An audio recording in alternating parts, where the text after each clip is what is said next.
I know that I'm saying fork found in kitchen an awful lot, but did you see this headline? Is Border Patrol commander actually doing Yahtzee cosplay? This is from The Cut. Like I said, fork found in kitchen. If you don't know who this little chudlet is, that's Greg Runt Bovino. He's been working for Customs and Border Patrol since 1996.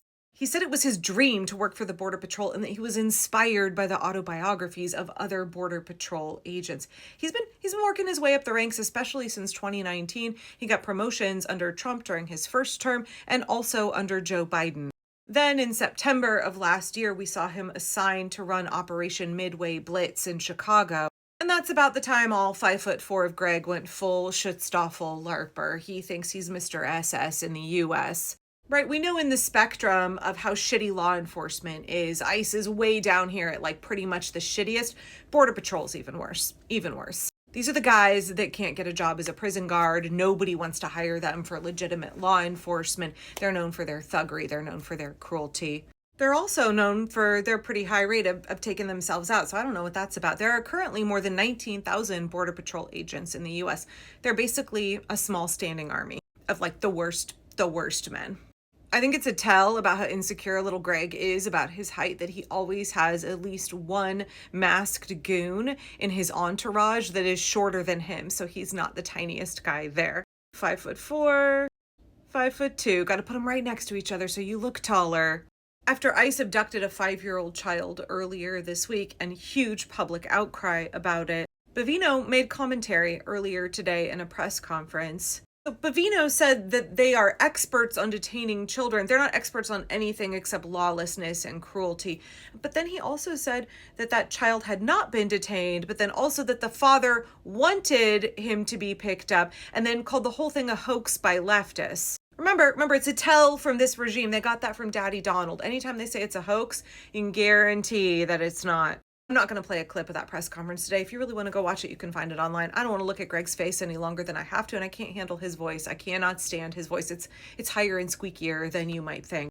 But I do want to play a little clip, and unfortunately you're going to have to hear him talk a little bit here. He's trying to sound manly and project his voice from a couple of days ago in Minnesota. Because I watched it and I saw shades of what's been happening in Portland, Oregon for months and months and months and months, which is ICE and Customs and Border Patrol deploying green gas on civilians, including children. This was shocking to us early last year when it was happening at ICE. People were like, whoa, that's not tear gas. Why is that bright green? What is that? Green gas is illegal for our army to use in warfare, but ICE and Customs and Border Patrol are using it on American citizens.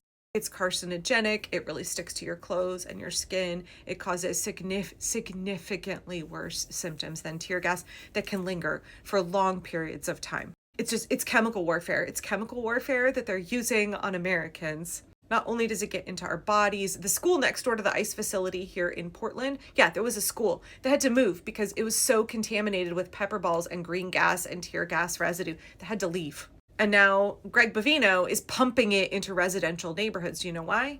He was pissed somebody called him short.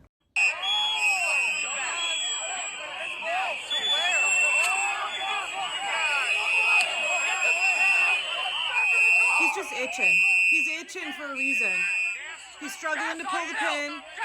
He can't figure out how to pull the pin. He doesn't know what he's doing. Struggle a little harder, buddy.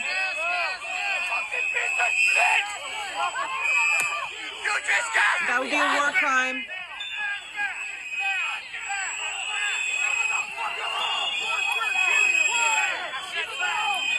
Sam! I have it! Sam, back up! The green stuff! Okay, so a couple of things there. Why were they using toxic green gas on American citizens? Well, because they want to. They want to engage in chemical warfare against unarmed civilians. But the reason that they felt empowered to do it in that moment is because there had been an order from a judge blocking them from using chemical agents against civilians in Minnesota. And another judge said, hey, I'm going to put a pause on this while this is working through the courts.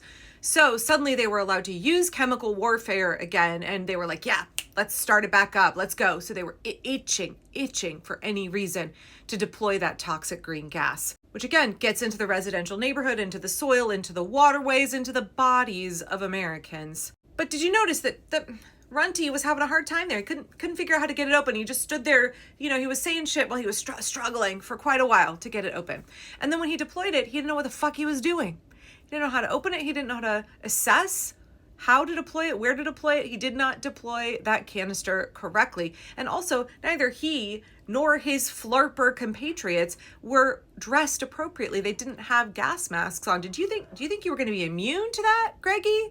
Especially because you didn't pay attention to which way the wind was blowing. I don't know if y'all could tell at the end of the clip there that the protesters were moving this way, and the cloud was moving backward onto all of the Customs and Border Patrol agent. Greg essentially gassed himself and the guys who work for him because these are cargo cult fascists. They are cosplay SS. The thing I want you to take away from this is that these are men who are desperate for you to be intimidated by them. They want you to be terrified of them. I don't know if it's because they've never gotten a woman off in their life. I don't know if it's because they have daddy issues. I don't know if they're just compensating for being 5'4". I don't know what it is. I don't really need to play shrink for these boys.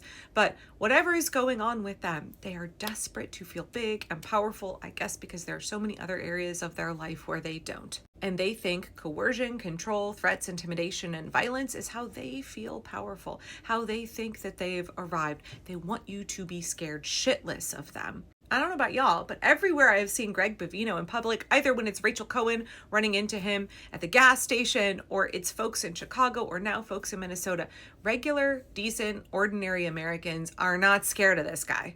They're not scared of this guy. These are cosplay Schutzstaffel. They're not even Schutzstaffel. They're just, right? These are the guys that the SS wouldn't have touched with a 10-foot pole. And can we just say how cringy, how humiliating it is to want to dress up like a Yahtzee, to want to emulate Yahtzees. Like that is just like peak pathetic. And these losers think that we're really going to be intimidated by them.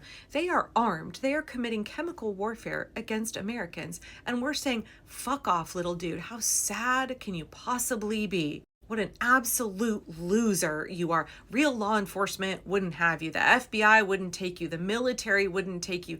You work for Customs and Border Patrol, and you try to dress up like a Yahtzee.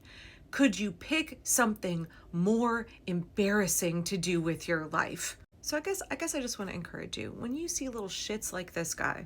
Operations are lawful, they're targeted, and they're focused on individuals who pose a serious threat to this community. Runty here thinks that 5-year-old children in little blue hats with ears and 80-year-old men getting out of the shower pose a threat to Minnesota. Or as Donald Trump likes to say, to the blood of our country, right? Yeah, I get it. Immigrants are really, really, really scary for you, Greggy.